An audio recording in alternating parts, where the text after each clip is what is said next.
There you are. That's more likely. Hello and welcome to this panel. I am Nico Sarti. I'm the Global VP for Creative Strategy at Condé Nast.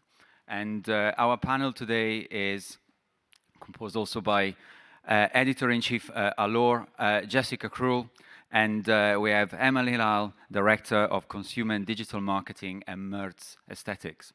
And let's dive straight into it. I mean, one of the reasons why we want also to be here at South by and talk to you about the power of creating cultural moments is the fact that we're Condé Nast, we're really proud of the idea of being able to polarize an audience, but also to connect them through some of these amazing events that we're creating. I mean, Vanity Fair's Oscar party, it's looming upon us, and it's one of the staple of our brand. We're going to have the Met Gala very soon. And one of the roles of Condé Nast in creating some of this content and is a moment for us is also to give a chance to some of our readers to better connect with some of the brands. And today we're here specifically to talk about the crossover between health and lifestyle and how more and more in society we are seeing healthcare brands actually becoming lifestyle brands. And Allure has a great role in educating consumers when it comes to about this particular crossover.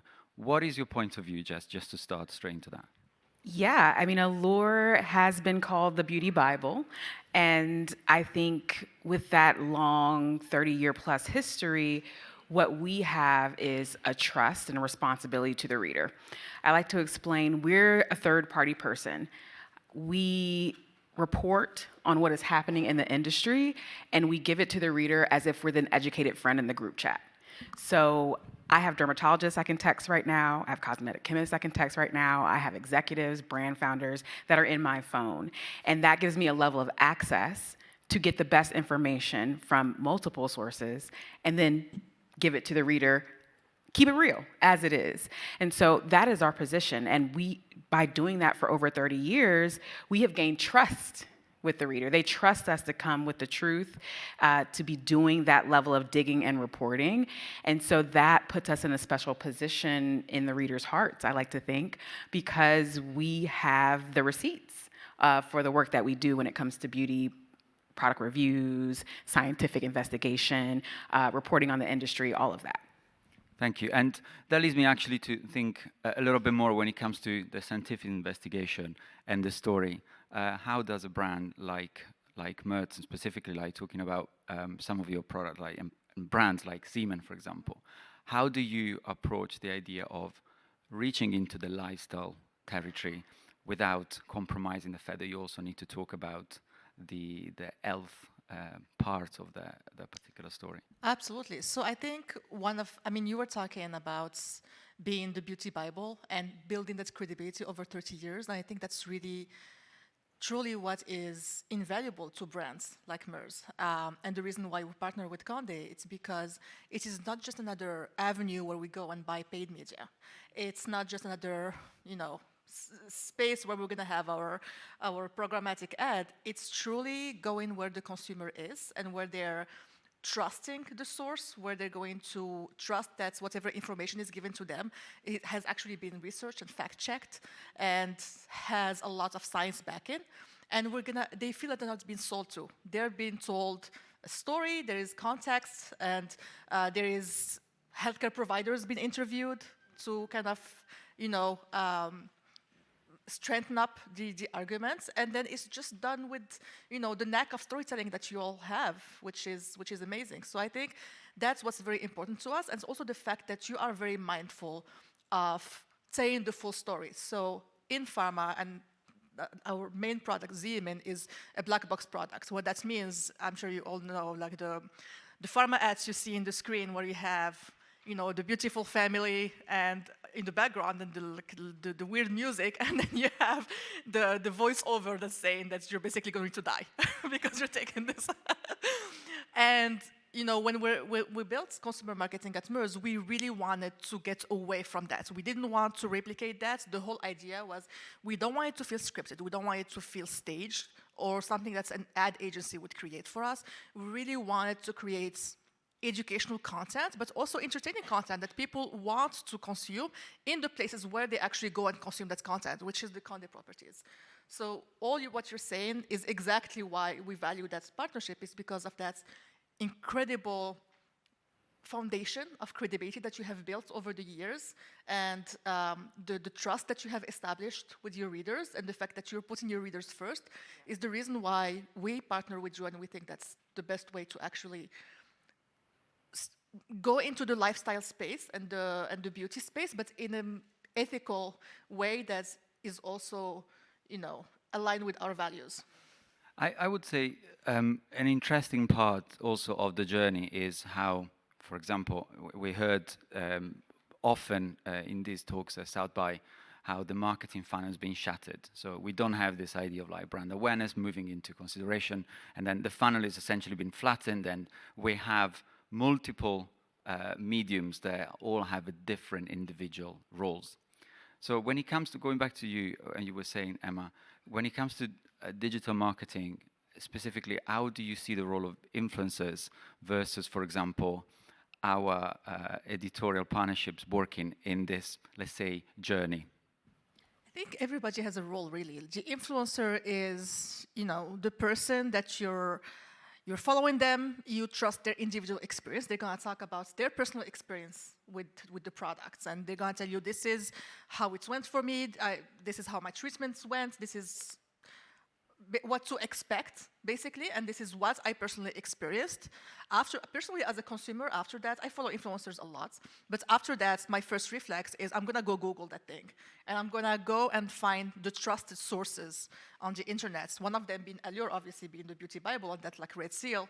That tells me something. It tells me that has been researched, that has been fact-checked, there are interviews of healthcare providers I can trust, and I just go into that whole, whether we call it funnel or whatever, the purchasing journey, a little bit more informed. And today's consumer, especially the younger ones, are extremely savvy, extremely informed, and they are very, very good at detecting the actual editorial sources versus the adversarial ones. And I think that's really important. Yeah, no, I think this is something that I think about a lot, right? Because I know that brands value their influencer partners, and I think there's room for everyone in this conversation, because at the end of the day, I have convinced people to get treatments based on my personal experience, right? That's what an influencer does.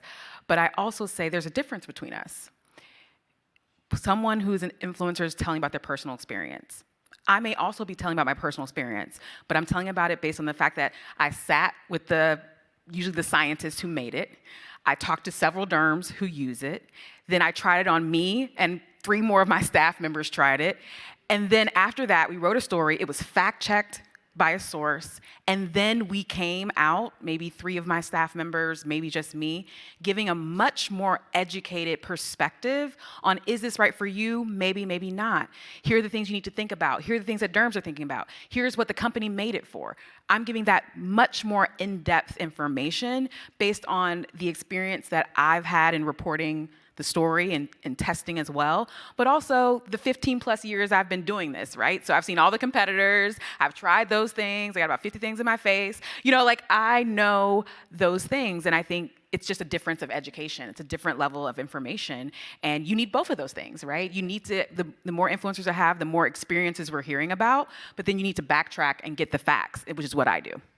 And talking about that, I would say, we talked about education, we talked about terminology as well when we were backstage. And for me, it's interesting to hear how, for example, social media and influencers started this differentiation between clean beauty and versus maybe more traditional beauty. And what, I'm staying just on you, Jess, on that. What is your point of view as an editor? It's complicated. And I think everyone, we actually do a survey every year of our readers, along with our Reader's Choice Awards, and it's still going on now, but some early data shows that about 18,000 of our readers, 33% of them base their decisions on purchasing a product based on the term clean. But the problem is, what does that mean? It means something different at Sephora. It means something different at Allure. It means something different for the state of California, which also just put some laws together. That term is not succinct everywhere. And we actually just wrote a story about, is clean kind of not over, but what did it even mean? Most of it was fear-mongering in the first place. It was mostly just marketing. And so I think we think a lot about, okay, yes, we have a clean seal. We know that there are some people who are looking for things without certain ingredients. We have our own standard for what that means. But we also have a responsibility to the reader to say, you have to cut through the marketing BS, right? Some of this is just marketing, and we also want to give that to the reader. If something says it's natural, that's a lie. No one has any type of way to be certified as natural. It's not a thing. We do it with sustainability as well. Saying something is recyclable is cute, but only like 3% of plastics get recycled regardless. So can we as journalists really say it's recyclable? So I think these are things that we think about in order to cut through the marketing for readers, but also just give them the honesty that they're looking for. We know it's complicated, and we as journalists have to say that. It's complicated. And maybe when people are telling you it's got chemicals, maybe those are chemicals that are actually good for you. Chemicals aren't bad. No one should have ever told you that. So we really work really hard to be that middle line, to cut through the marketing, but also be honest with the reader. And thank you, Jessica. And when it comes to, obviously, product education, we see this being directly connected to brand values. So when it comes to Mertz and specifically, Zeman that we talked about, what are the brand values that you're trying to bring to life with partnership like the one that we've created here at Condé Nast? Sure, I think the first one really is the confidence to be. We are really big on confidence, and we're really big on, being very intentional with how you're approaching the space. Obviously, right now we're seeing like the trend of, we were talking about it earlier, of the 11 years old at Sephora. And when in the aesthetic space, we're seeing that the consumers are getting younger and younger, and we want to be very mindful of, conveying that confidence message. We're not in the business of telling you that you have to look a certain way in order for you to be validated.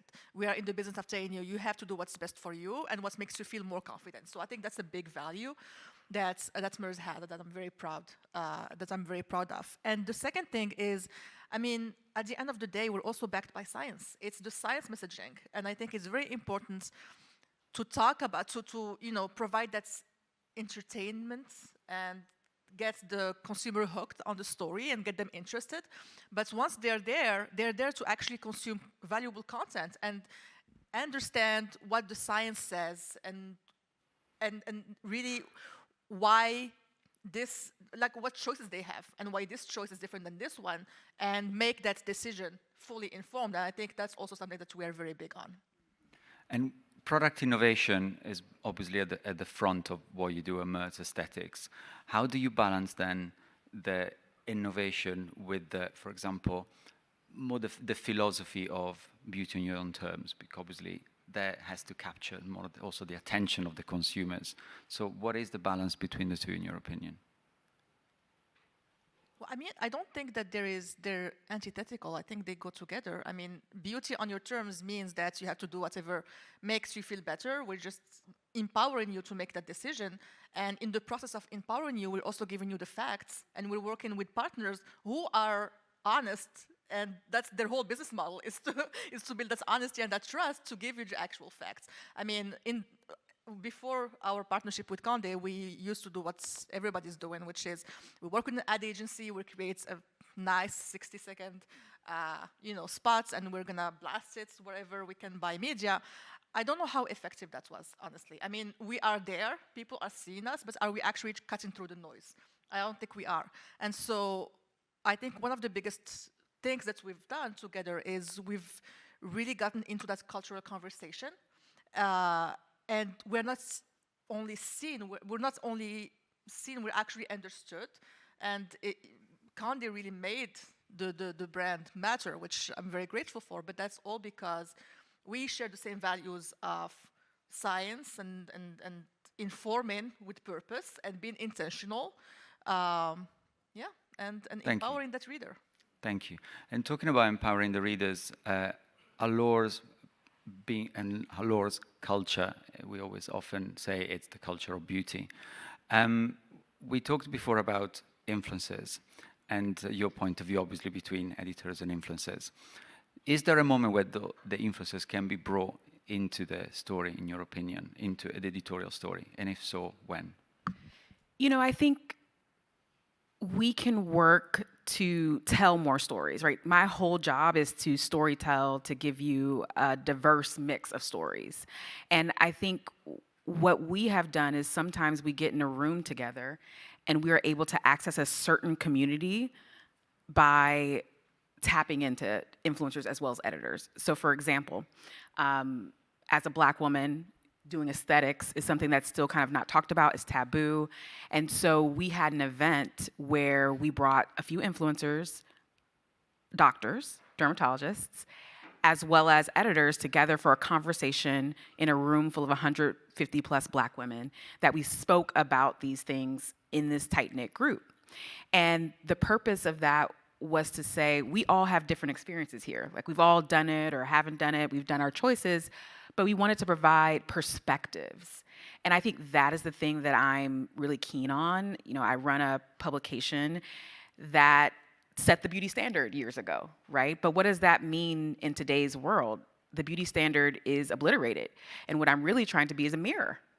I want Allure to be a mirror to every person who picks it up. I want them to feel that they see the content we create, and they feel that it relates to them.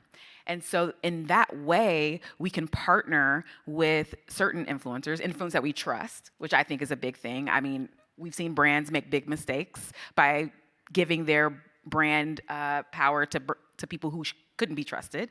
So people who we trust to get in with the conversation with us.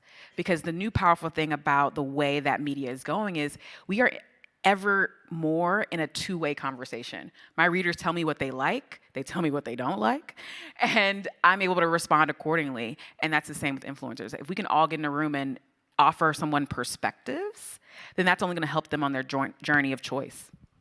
It's like moving from a monologue to a dialogue is essentially. Right. Which is really important. And going back to also, I think the digital marketing experience, because we started by talking a little bit more about, or trying to hit on how we create cultural moment, what are the lessons that we had as a company to build this cultural moment. We talked about the role of influencers.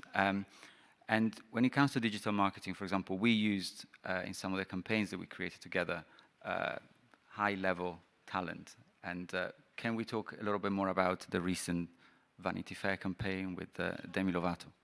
Sure. I mean, we really try to make it a 360 campaign, meaning that we want to have those celebrity talent that's going to endorse the product, talk about their candid experience, they get treated, they talk about their experience, and then in a very meaningful way and in their own voice. The latest one being Demi Lovato, who's our latest brand partner, and we're very excited about that. But then that's just kind of the tip of the iceberg, and then we have our celebrity influencers. That's, again, in partnership with Condé, because they are trusted voices. Like we're very, very, very aligned with what you're saying, coming from a place where 3 years ago, we ran a program with over 300 influencers, and it did not have remotely the same impact as working with 20 influencers through the Condé properties. It's just a very different level of credibility that it brings to the table. So layering that on, and then being at the forefront of the cultural conversation through taking over events, and then layering on the paid media, and layering on programmatic, we're owning that whole consumer journey and all of those touch points, and we're making sure that the consumer is really seeing the full story and being retargeted at the bottom of the funnel or at the end of the buying journey, however we want to see it, only when he has actually heard about, you know, the personal stories of those voices, and they have seen the articles with the science behind them and the interviews from the healthcare providers. That at the end, that's where they actually get that. And by the way, get $50 off your treatments with Experience Plus. Well, that wouldn't make sense at the beginning. Yeah. And I think it's also about meeting the person where they are. There are so many ways that people access information, whether that be through Googling or TikTok or seeing ads on Instagram or seeing a celebrity on TV. And so how do you create an experience, for me, content, that touches them in all those places, right? How do they see Allure on Good Morning America? How do they see Allure in their Instagram feed? How do they see Allure when they search a question for a problem they have? And how do they see Allure in the names of the people that they already follow? So it's really something that I think we're all thinking about, whether you have a brand or a publication, and it's really crucial at this time because there's so many ways that people get to information these days. It's varied. And going a bit maybe off script here, but I like what you were saying before in terms of like giving a platform to your consumers. As a marketer, and going back a little bit more about the mechanic of creating some of these cultural moments. As a marketer, what is, do you think, a platform or if you want, a method within marketing that surprised you recently? Something that you were not expecting seeing happening in the space, whether it's influencers, social media. There's one particular platform there. It's really important for nerds. Are you meaning like a trend or like a platform that's... Like a trend. I think the trend is just seeing the younger consumers go towards beauty, skincare, and aesthetics. And I think I'm not someone who believes in, it was better before, or why, like, I don't like the being on your high horse. So I can see like the value, and we were talking about this earlier, I can see the value of, a teenager understanding the skincare and the importance of getting, your sunscreen on early on and things like that. I think there is a lot of, it can go to the extremes real fast. And one thing that we've been talking about at MERS quite a bit is the perception drift. And we talked about it with the healthcare providers we're partnered with. We don't want to be in a business where we're creating an image through social media of this is the perfect beauty standard. It shouldn't be like you have to look like this filtered version of yourself in order for you to actually to be valid or be validated. You really need to do what's best for you and not fit a mold. And I think one trend that's a little bit worrisome to me is we're seeing more and more that younger generation trying to fit a certain mold. And so I think we have responsibility both in the aesthetic space and you guys in the editorial space to educate a little bit more around that, because if all the content they get is through TikTok and Instagram and getting those filters on and trying then to replicate it by using all of those treatments, it doesn't bode well for mental health. It's scary. It's really scary. And I think being a journalist, I also heavily feel that responsibility. I think in general, my perspective is what we call at Allure the do you sis perspective, which is kind of like, if you want to get it, get it. If you don't want to get it, be informed, but don't get it. Either way, you need the information, right? And so that's the stance we take. However, when we start to see these younger people get into it, the thing that we have started to do is create stories that educate the parents, because the parent is the one who's there to say no.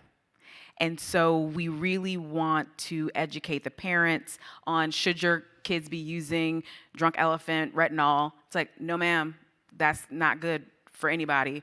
So, it's the parent that we educate, because, chances are the child is still just scrolling on TikTok, hearing whatever.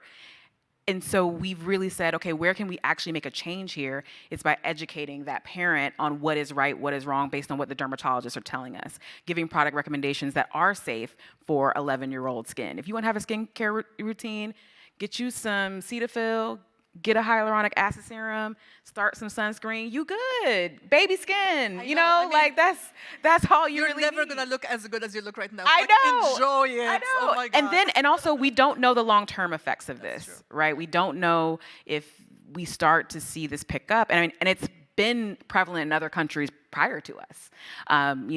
The Korean market is very much so a very skincare educated market from a young age, but they're also heavy in plastics at a young age. And so that's where we don't want to go.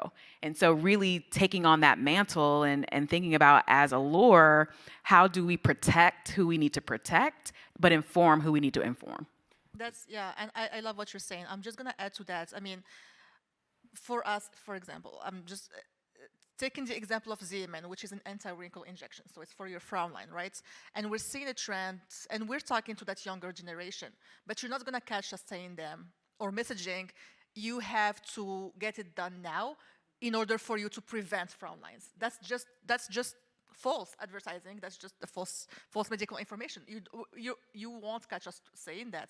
And I think that's where, it's important for us to be working with partners who actually also embrace those same values. You will hear us tell you, if you're starting younger and it's your choice because you want to and you feel like you have frown lines that you want to smooth, then know that our neuromodulator didn't have, your body is not going to build resistance to it through time. So if your toxin journey is longer, our science and studies are saying that you're never going to get immune to it, basically. And so if you need it in the future for something else, God forbid, therapeutic, it's going to still work for you. Or if you keep just doing it for aesthetic purposes, you're never going to need more dosage. So I think there's a difference in conversations. And there is a very important way to separate, as you're talking to that very young audience, one, trusting them with the choice, empowering them to make the choice that's best for them, but also empowering them with the right information. Like, not be in the fear-mongering and the rejuvenation, and you're going to look, forever young, and you're never going to have frown lines. Or if you don't do it, you will have frown lines, and then when you start getting your injections, it's not going to disappear because you didn't do it before. I think that's all a conversation that is important to have. And I think on the other side of that, something that we're really talking a lot about in the Allure offices right now is what's the balance, right? So we've doing a series of stories on facelifts right now, right? Because we know people want facelifts and they need information about getting facelifts. But on the other side of that, we also have to work hard to show women in our publication who have wrinkles, who have gray hair, who are doing that because that's their choice, right? So we're constantly trying to create that balance of, okay, if you want to do this, I want you to have the correct information that we have reported. But also, you don't need that because this person is also beautiful. And so I think what we really work to do is show a range of faces, people with gap teeth, people with curly hair, people with gray hair. Yes. It might be trite, but it's true. Right, so that they feel that they are beautiful regardless of the choices that they make. And so the choice can be purely based on confidence, not I want to look like XYZ. So do you think, to that point, you think products like Xeomin help in a way representation becoming a bit more like a natural like a natural moment for consumers, so they can take control of how they look and how they feel? Yeah, I don't know how much you can control, honestly, but I want to say yes. I mean, one of the biggest things for us, as we were talking about beauty on your terms, as we were working on this campaign, one of the biggest kind of foundational moments in the conversation that we had is what we want to avoid is a consumer taking a picture of Bella Hadid and going to their injector and saying, I want to look like her. That is absolutely not the case. They should take a picture of them maybe 10 years ago, 5 years ago, and say, I want to look a little bit more like that. I have a 3 years old at home, right? And there is a difference between me before baby and me after baby. Like, I just look more tired. That's a fact. I liked how I looked 3 years ago. I want to go to my injector and say, hey, I'd love to, take the clock back a little bit and look a little bit more rested. But still, I like how I look, and I like my face, I like myself. I don't want to look like Bella Hadid. Yeah. So I think that's the major difference there. It's making sure that through everything we're doing, we're conveying that message that you're not doing this to look like someone else or a trend or what you should be looking like or whatever mold. You should look like yourself, whatever that self you felt the most confidence at. Right, and I think for me, as someone who just started getting things 2 years ago and has a bevy of things because it's my job, I go into my injector and I say, I want to be able to not wear makeup. That's what I say. I want to be able to not wear makeup. I don't like putting on makeup every day. And so anything that I can do so that I feel confident without a stitch of makeup on, that's what I want to do. And then I want to be able to maintain that over time, right? I'm not going in to look like a former version of myself. I just want to look like this for like the next 50 years. So no, I will definitely loosen up on it eventually, maybe. And I think when it comes to culture and creating culture again, you're trying to attach yourself also to some of the macro trends that are leading the conversation. Now, we talked about how you have the responsibility of educating consumers, and as a product, you feel that there is an ethical debate also on how you communicate this. So when it comes to, again, also educating the influencers, is it something that you feel would be important for the future, trying to give them the toolkit to be better informed when they talk about some of these products themselves? Absolutely. We actually feel very strongly about that, and we put in the work to do it right now. Besides, the influencers we partner with on a regular basis who get treated, who get to get a consultation with a healthcare provider to try the products, and really we give them time to make sure that they like it, that they can provide that very candid feedback. Outside of that, we also have touch points with influencers throughout the year where we treat them with no strings attached. We want you to experience the treatments. We want you to talk to a provider. We want you to understand what it's about and understand the science behind it and make your own judgments. And we don't ask anything of you. We don't ask that you go and talk about it on social. We don't ask that you post about.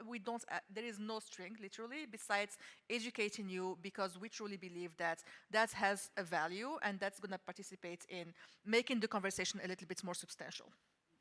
And would you say is also something that it's important for Allure just to focus on how maybe influencers should be better educated, maybe through some of the programs and some of the articles and content that you produce?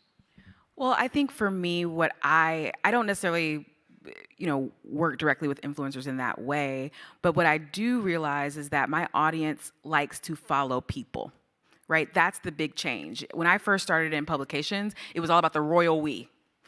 Allure says, Allure believes. It was all about that kind of royal, above everyone else voice. But what social media and the rise of influencers has brought is that people want to follow people, right? People follow me because I'm a Black woman in my mid-30s who gets treatments and they want to hear my experience, right? And so what I have thought a lot about is, okay, there's me, but then there's a team of 15 other people on my team who have very similar experience to me. And also people might want to relate to them in that way. So I think a lot about how really beauty editors have always been the OG influencers. But now as we are working in a world where social media exists, how do I get my editors out there in a way so they know and get to know us in that same way that they might get to know and follow influencers, right? There's me, there's Jenny, who is, and she wouldn't be mad at me saying this, someone who's in her late 40s and going through menopause, and she's been doing this for 20 years, and she's blonde, she's got gray hair, but she dies. And then there's Talia, who's a Latina woman from California, and she's in her 20s, and she's got long, thick hair. And there's Jessa. I have a whole team of people who have so many perspectives and cultural background that is very interesting for a person to hear. So what you're gonna start seeing is that Allure isn't this royal we, it's 15 different people with 15 different perspectives, 15 different experiences, and you're going to start wanting to follow those people. I think it's a lot of human talking to human. That's that's the good side of social media. As much as there are downsides, I think that's one of the things that's really helps a lot the conversation.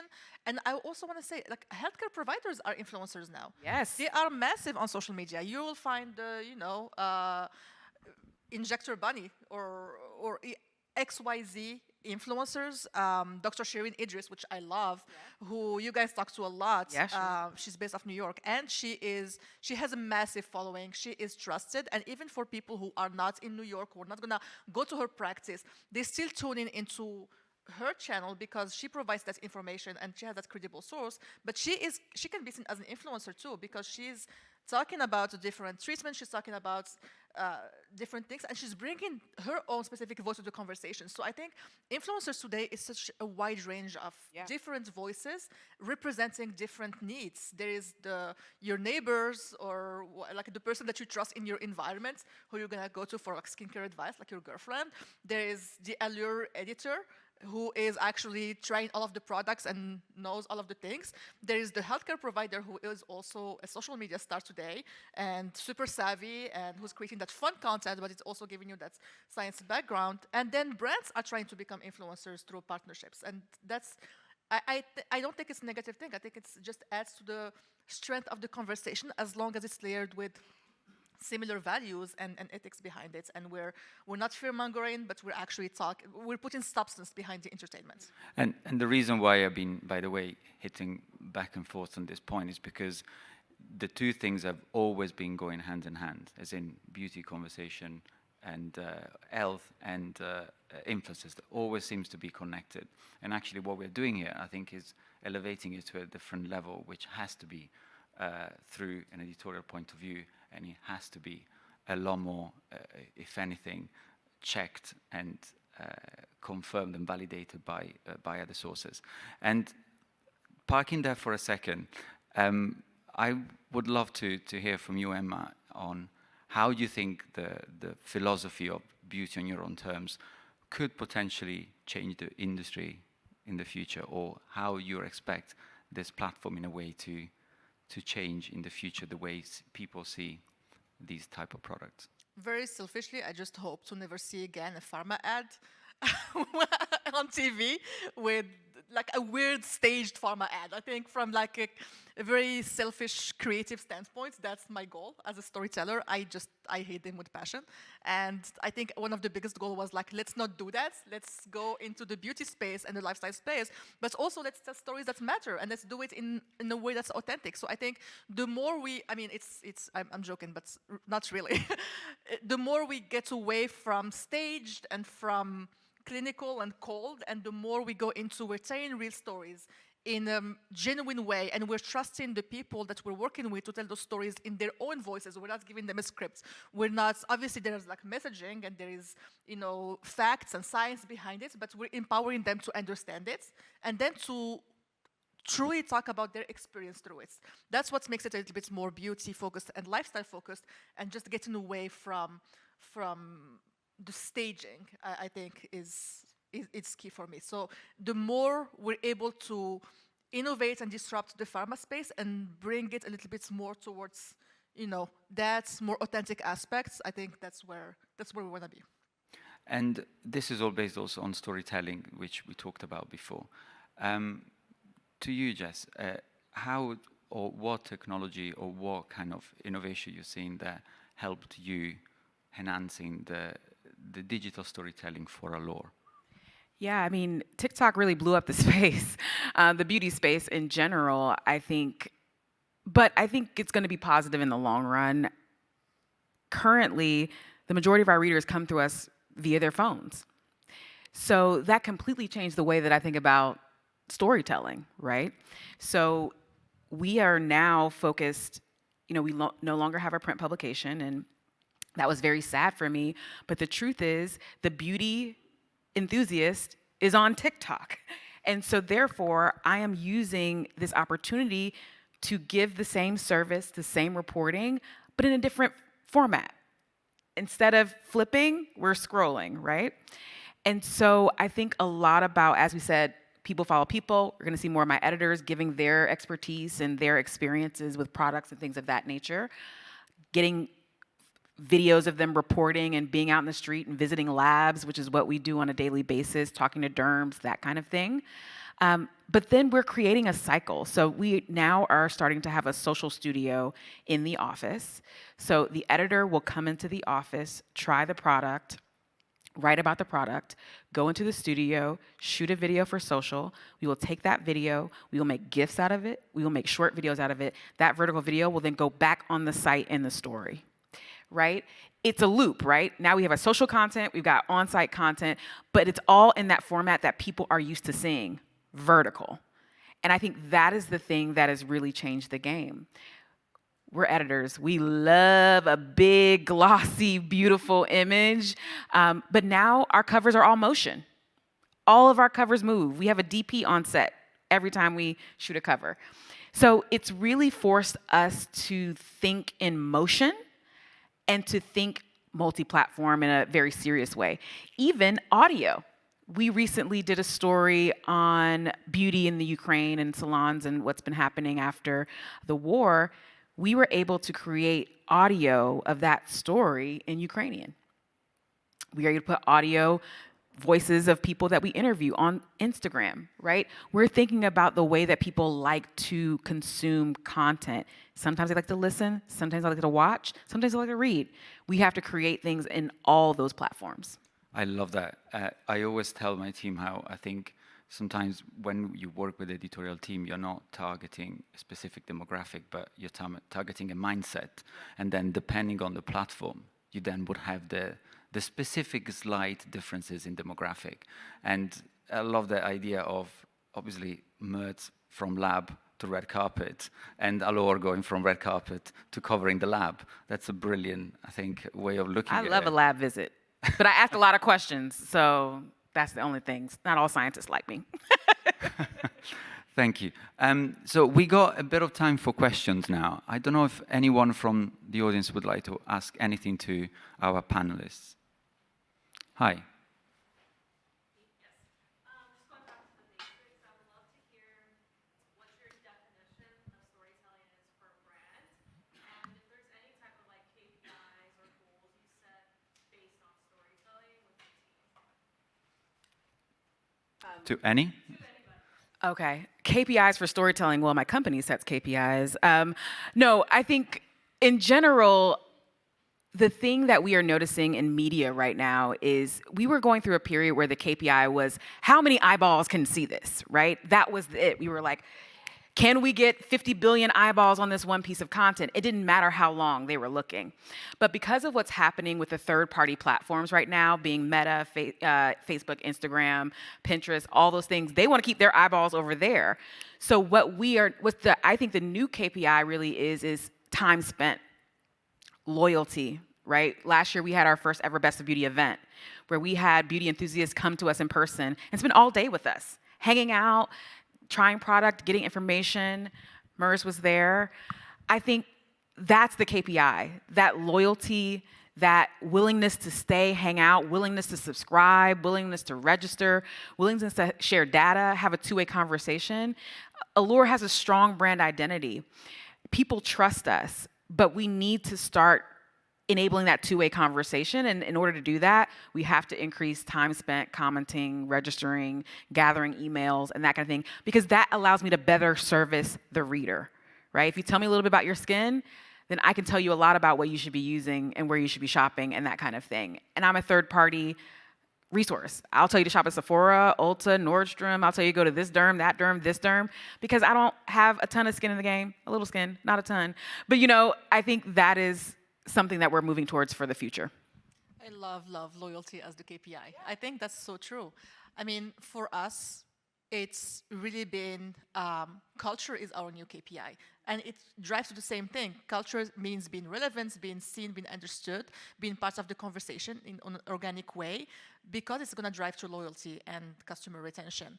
And I think, I'm anecdotally, I remember 5 years ago, I was sitting in a meeting with a Facebook rep who was telling me that my content was terrible and wasn't resonating because it was longer than 6 seconds and my messaging didn't come through in the first 3 seconds. Mm-hmm. We had those conversations, and your KPI should be, hey, this is how much people are looking at your content for those 6 seconds, and if they're like swiping right away, then it's not performing. And the only way you're gonna do this is if you have a hook, and it was very gimmicky and very, there was a formula behind it that felt very, very staged.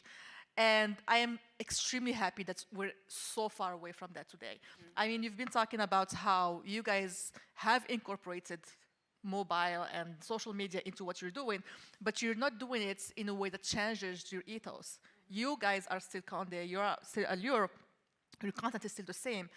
There is no gimmicks. You're trying to be part of a new format, but in a way that really represents who you are at your core. I think that's really what's important. I think that's really the KPI. Authenticity, I think, is the new KPI. I think loyalty is the new KPI. Culture is really the new KPI. Being in that conversation in an organic way, in a way that's going to make a lasting impression, that's the new KPI, because that's what really matters when you're trying to break through the noise. And I also think loyalty is a long game, right? I think something that to talk about my team, there's obviously things that we want time spent and clicks and we want people to read and all of that. But there are some things we do just for brand awareness. Like, I know an 11-year-old isn't going, subscribing to my newsletter or going on my site and reading a 4,000 word piece on like anything. But if they know and they see Allure on the lips of popular people, if they see us, oh, we partnered with this person, what is Allure? If I start to pique their curiosity and they start to understand that I'm an expert in the space, this is the long game. When they turn 25 and they got their first job and they're like, oh, I can finally afford skincare, who's gonna be top of mind? That's gonna be me. And so I think there's different levels of loyalty, and it's a long game you have to play. Thank you very much. Please. There's a mic there. Sorry, yeah, I'm talking to you. Sorry, you're pointing out, I wasn't sure if this would be happening. I want to applaud you for putting choice out there, really informing folks about all these different treatments, but then also showing folks who don't have experience. I think it's really important.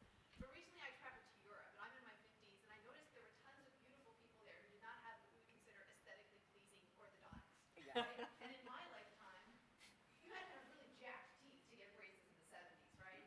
And now, every kid I know has, an expander and getting their teeth fixed. And I'm realizing in that time, we've gone from choice to cultural imperative.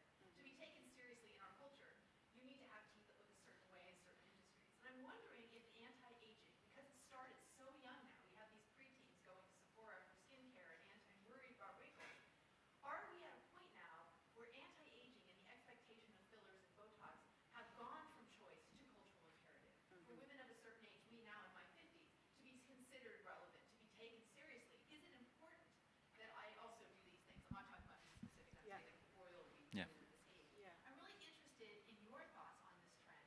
And is it a trend? Is it going from choice to cultural imperative? Or are we going to look back in 10 years and be like, wow, there was a time when women in their 50s actually didn't do injections? Well, it's interesting. I think it depends on what part of the internet you live on, right? Because the algorithm serves you whatever you keep clicking on. So if you stop clicking on, people who are getting aesthetics all day, then you'll see the counter movement out there, right? When we were at our event, first of all, let me run it back and say, Allure banned the term anti-aging in 2017 because there is no such thing as anti-aging. We all die. So I'm aging right now before your eyes. And Aging is actually dying. yeah, I mean, there is that guy who plans to never die, but we will wait and see what happens to him. But I think this idea that the way the generations think about this is very different. So I think those who are Gen X had a certain belief on what they needed to do in order to succeed. Millennials are kind of mixy. I think millennials are the generation of choice, right? They really believe that you do it if you want, you don't do it if you don't want. And then the younger generation has yet to determine what they're gonna believe, right? Kind of as you said, back in the 70s, not everybody had braces, right? It wasn't the norm like that. But there are amazing creators out there who are like, I don't do anything and I'm beautiful. And I have gray hair and I don't dye it. And we spoke to one of those people at our event because it's important to see that too. And so I do truly believe that we are in an age of choice. It does not feel like you have to, but unfortunately the way that social media works is you have to surround yourself with those people. Because otherwise the algorithm is gonna feed you the same thing every time. And they prey on, sorry, I hope no one's in here from Meta. They prey on the fact that you like those things, right? The more aesthetic things you click, the more aesthetic things you're gonna see. The more people who don't have aesthetics and have gray hair and have wrinkles on their skin, the more of that you're gonna see. So it's very much so about training the way you operate. because what your eye goes towards, that's what you're going to receive. I think the conversation is also around getting out of the judgments, because I think as much as there's judgment, I mean, I'm from Morocco, so I so relate to the orthodontics things. I've never had orthodontics. I came here and I went to the dentist and they were like, where are you from? Like, this situation is weird. Like, where did you grow up? Like, I felt very much judged.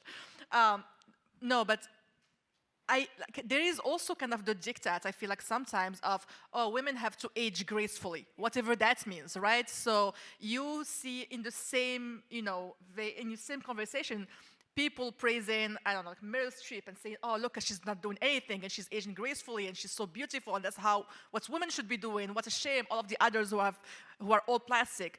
And then in literally the same sentence, you see the ones that are when, what's her name? The actress, Julia Roberts, when she posts a picture with her niece on Instagram, just playing cards, and you see, oh, why are you posting this? You look so ugly. Why? It's so, like the judgment that's, I think, where the issue is. I think where we're coming from is we want to create a conversation where we're getting away from the judgments, where what I do is really my business, and what makes me feel good, it's not because I want to look like whatever cultural norm is there. It's because I want to look like myself however I felt comfortable, and whenever I felt I was at my most beautiful and my most comfortable. So I think that's really where the conversation, I hope, is evolving, and not around like creating a mold. And that goes back, I guess, to the education piece that you were talking about, which are intrinsically connected, of course. Thank you. We go another question. Please use the microphone. Thank you. Hi. Hello. Hi, I'm Charity Barton, and I really enjoyed this session. My question is about the education piece, or the portion behind the beauty. So I love storytelling, and I believe that stories matter. Well-represented stories matter more. However, the stories you tell yourself matter most. And you mentioned, Jessica, that you wanted Allure to be a mirror to your audiences. And so when I think about the younger audiences, and you guys talked about that a little bit today, and you are targeting your stories to the parents. I'm wondering, is there any way or spaces that you've used media literacy, and how are you targeting that or teaching that to the younger generation? So like stories surrounding media literacy, and like what spaces you have to create more media literate audiences? Yeah, media literacy is a tough one. I think we're in a place where people don't understand what journalists do. Mm-hmm. And I think what I have really tried to figure out is how I can have my editors showing, right? Yeah. It's a strategy that I'm calling show your work. So once upon a time, people would see a recommendation in Allure magazine and they would just believe it, because that generation grew up knowing what that meant. If I were to go to an 11-year-old and be like, what do I do as a beauty editor? They'd be like, what? Like, I don't get it. Like, what is an editor? So for me, what I am looking to do is show my editors testing the hundreds of products that we test, right? We have something called Best of Beauty, and I literally am testing hundreds of products in order to figure out what I believe and what my team believes to be the best, right? That showing that process, showing my work, is going to lead to media literacy, right? Showing me in the lab, talking to a chemist, is gonna show my media literacy. Being able to really display to people, this is what I do for a living every day. I talk to derms, I go to labs, I talk to marketing people, I talk to PR people, then I try things, right? Showing that whole process is something that I think is important, because we're also in a culture where young people think everything is paid for, which is another part of media literacy, right? Being a little bit more honest about, this is our honest review, which means I like most of it, I like 95% of it, but this is the one bad thing that you gotta watch out for. So I think those are things that I think about when I think about how we can educate the younger generation on what we're doing and what media and journalism actually means in the beauty space in particular. Thank you. Thank you. My follow-up question would be, I'd love to discuss more opportunities, because that's something that's near and dear to my heart, if you're open to that. Okay, thank you. Thank you. Is there any other question? Yes. Thank you. I have a question. I'm wondering if you can talk more about, if someone's new to storytelling, like where they can get started, or what are some best practices or elements of storytelling that are important? Storytelling, I think the thing, I went to journalism school, but they don't teach storytelling there. I mean, they do, but they mostly teach reporting. And so I think for me, when I think of storytelling, I think so much of the hook, right? It's something, we call it in journalism like the lead paragraph. But when I write a story, when I'm starting a story, I believe that you have to, within the first paragraph or within the first few seconds, tell people why they need to care. Because we have so many options out there. We could read a billion different things. And in that, I think it's about showing perspective. To give an example, I had the opportunity to try Beyonce's new hair care line, and I was writing a story about it. And my first line was about how Tina Knowles gave me a trim. And this is not a flex, even though it is a flex. But, but what I was telling was my experience. And as soon as people read that first line, every Black woman who's ever gotten her hair cut in a salon was like, this is me. I hate getting my hair trimmed. So what is that version for your story, right? I think we have to tell people why this matters. Why is it interesting? And so much perspective is the thing that differentiates the type of content that we create. And so I think about that a lot when I write, and I write a lot from my perspective as a Black woman. But I like to hook people in that way and say, this is you. You're going to relate to this because this is your story. Your story and my story are similar. And even when I'm reporting facts, I like to start with kind of that moment. Why do you care? Because we're the same person. And if I care, maybe you care too. And so I think that's an important part of storytelling these days. And also just the visual aspect of it. People got to see you because people want to know who's behind the stories. People don't like just words on a page anymore. They want to know, like, who wrote this. I know that the questions are for them, but I have to say, I second that.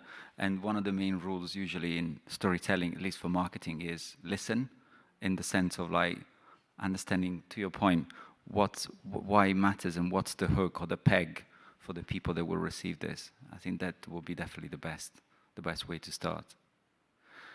I don't think we have any more questions. I would like to thank our panelists. Thank you so much for spending time with us today.